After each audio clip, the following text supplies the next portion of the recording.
Good morning po. Tayo po'y mag-aral ng salita ng Diyos. The book of Psalms, chapter 37, verses 4 to 6. Kay Yahweh mo hanapin ang kaligayahan at ang pangarap mo'y iyong makakamtan. Ang iyong sarili sa Kanya italaga, tutulungang ganap kapag ikaw ay nagtiwala. Ang kabutihan mo ay magliliwanag katulad ng araw kung tanghaling tapat. Delight yourself in the Lord. Yan po ang salin sa English Bible po ng verse 4. And He will give the desires of your heart. At sa pagbabakas po ng ating series po sa Proverbs chapter 3, ang dami nating natutunan particularly dun sa verses 1 to 12, At naiugnay po natin yung paggawa po ng desisyon dun po sa Romans chapter 12, verses 1 and 2. And today, pag-aralan naman natin yung relationship po nitong Psalm 37, verse 4, sa paggawa po natin ng mga tamang desisyon sa buhay. Pero today, pag-usapan naman natin kung paano na kumikilos ang Diyos sa buhay nating humihingi sa Kanya ng mga tamang desisyon na dapat nating gawin sa buhay na ito. Unang-una po, nakikita ko po na kailangan talaga italaga natin yung buhay natin sa Diyos kasi nire-require po ng Lord ang ating devotion. Kaya kung alam niyo po yung Mark chapter 12 verse 30, ang sabi ng Panginoon, ito po yung pinakadakilang utos. Ang sabi, love the Lord your God with all your heart, with all your soul, with all your mind, with all your strength. Kasi nire-require po ng Lord talaga yung ating devotion.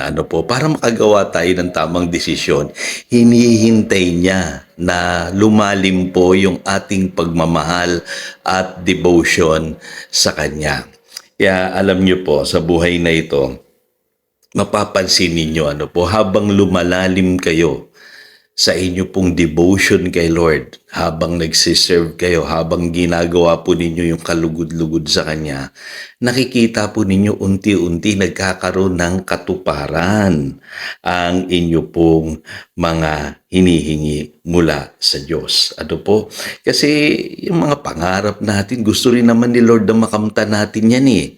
Lalo na kung yan ay sang-ayon sa Kanyang kalooban. Kaya lang ang hinihintay ng Lord, talaga bang surrendered tayo sa Kanya? Kaya nga, sabi rito sa verse 4 sa Tagalog, kay Yahweh mo hanapin ang kaligayahan at ang pangarap mo'y iyong makakamtan. Ibig sabihin, masusumpungan mo kay Yahweh ang kaligayahan at ang mga pangarap mo'y iyong makakamtan. Kaya tandaan niyo po, habang lumalalim yung ating devotion kay Lord, makakakita kayo ng sagot mula sa Diyos. Kaya tandaan niyo po yung unang D, devotion. Pangalawa pong D ay yung direction. Hindi niyo napapansin, pagka na-pray po tayo kay Lord, minsan hindi naman kaagad yung hinihingi natin mga material na bagay ang binibigay po ng Lord. Although sumasagot po siya, nang ganun din naman, ipinagkakaloob niya po specifically yung kailangan natin. Pero alam niyo po, kadalasan ang sagot ng Lord, wisdom. Kaya alam niyo po, ang wisdom kasi mas mahalaga po yan eh.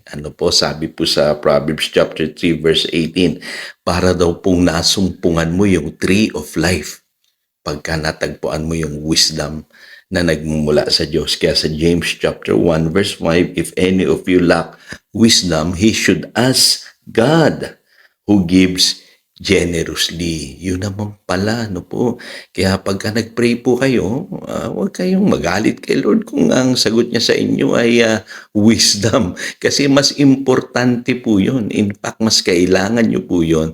Kasi sa pamamagitan ng wisdom, lahat ng ating pangangailangan sa buhay matutugunan. Yun pong ipinapangako po ng Proverbs chapter 3. Na yung wisdom na nagmumula sa Diyos, sabi diyan sa verse 18, ay parang tree of life na kailangan po ay masumpungan natin. Kaya tandaan niyo po yun, hindi kadalasan material na bagay ang sagot ng Lord. Kadalasan po ay wisdom. At doon po tayo gagawa ng mga tamang desisyon sa buhay. Papansin niyo, bibigyan kayo ng Lord ng parang diskarte para harapin yung iba't ibang challenges na meron ngayon sa inyong buhay. Manghuli, ang kilos po ng Lord sa atin, kadalasan po kinukorek niya tayo. Ano po? To produce righteousness sa ating buhay. Kaya sabi sa Proverbs chapter 3 verses 11 and 12, do not despise the Lord's discipline. Ang ibig sabihin po ng salitang discipline, instruction, child training, ano po, and do not resent His rebuke, because the Lord disciplines those He loves as a father, the son He delights in. Yun po ang ibig sabihin niyan. Kaya malinaw po, huwag niyong katakutan yung salitang discipline sa Bible. Tandaan niyo po, ang discipline, redirection yan. Kasi baka mali na yung tinatahak mong landas. Gusto kang ituwid ng Lord. Ano po? Re-redirect kanya. Kaya minsan, sabi ng iba, masakit, pastor. Na-experience ko pa itong ganito sa buhay.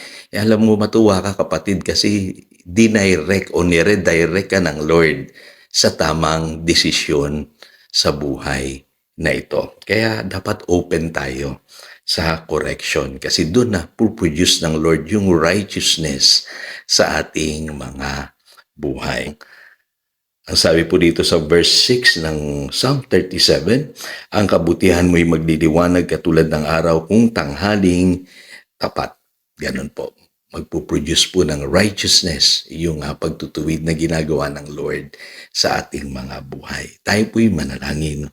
Dakilang Diyos, nagpapasalamat kami. Hinihintay mo lamang pala yung aming pong devotion, yung aming pagmamahal ay ma-develop, Panginoon. Lalo na yung pong pagmamahal namin sa iyo ng buong puso, buong lakas, buong kaluluwa, lahat ng aming taglay-taglay sa buhay na ito. Naririyan ka pala, Panginoon, nakatunghay. At kapag nakita mo na itong amin pong buhay ay tunay na nakasuko sa iyo, Panginoon, ay pinagpapala mo ang iyong mga anak.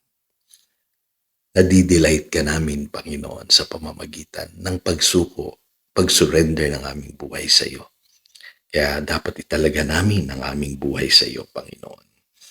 At higit sa lahat, Panginoon, pinapaalala mo sa amin na ang sagot mo sa aming panalangin ay kadalasan wisdom para magawa namin yung tamang paraan ng pagharap sa mga pagsubok ng buhay na kinakarap namin. At natutuwa kami, Panginoon, na minsan na-experience namin yung correction mo, yung discipline mo, Panginoon, yung training na ginagawa mo sa amin para i-produce mo yung righteousness sa aming buhay. Kasi sa pamamagitan lamang po ng training and correction, nare-redirect mo kami doon po sa nais mo para sa amin. Salamat, Panginoon, na ganito ka pala tumugon sa amin at inaangkin namin yung pangako mo sa verse 4 na kung hahanapin namin sa iyo ang aming kaligayahan, ang mga pangarap namin ay aming makakamtan.